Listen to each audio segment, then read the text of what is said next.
रहदारीचे रस्ते व महामार्गावर अचानक आडव्या येणाऱ्या कुत्री जनावरांमुळे अनेक छोटे मोठे अपघात घडत असतात. मुंबई गोवा महामार्गावर सर्व्हिस रोडने जात असताना अचानक कुत्रा समोर आल्याने दुचाकी स्लिप होऊन टँकरला धडकली. या अपघातात दादली येथील एक 18 वर्षाचा तरुण गंभीर जखमी झाला आहे. महाड येथे त्याच्यावर प्राथमिक उपचार करून पुढील उपचारासाठी मुंबई येथे हलवण्यात आले. दादली येथील नील आचल हेंद्रे वय वर्ष 18 हा तरुण आपल्या ताब्यातील केटीएम ड्यूक मोटरसायकलवरून बुधवार दिनांक 31 जुलै रोजी रात्री 7 वाजण्याच्या सुमारास शेडाव नायाकडून हॉटेल रिव्हर साइड विसावाच्या बाजूने सर्व्हिस रोडने महाडच्या दिशेने जात असतानाच डॉक्टर बाबासाहेब आंबेडकर कॉलेज समोरील पादचारी उड्डाण पुलाच्या अलीकडे एक कुत्रा अचानक दुचाकी समोर आडवा आल्याने दुचाकी स्लिप होऊन महाड औद्योगिक क्षेत्रातील लक्ष्मी ऑर्गॅनिक कंपनीत अल्कोहोल खाली करून बुटाला पेट्रोल पंपात डिझेल भरण्यासाठी जात असलेल्या टँकर क्रमांक 09FL4822 वर जाऊन धडकला.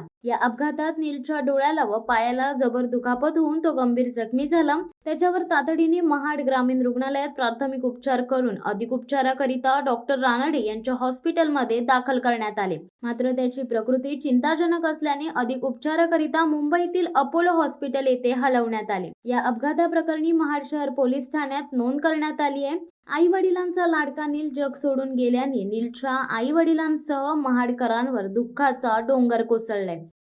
शिवसत्ता टाइम्ससाठी रेश्मा माने, महाड. दे धडक बेधडक वृत्त देणाऱ्या आपल्या शिवसत्ता टाइम्स न्यूज चॅनलला लाल बटन दाबून सबस्क्राईब करा आणि बेल आयकॉनला क्लिक करायला विसरू नका.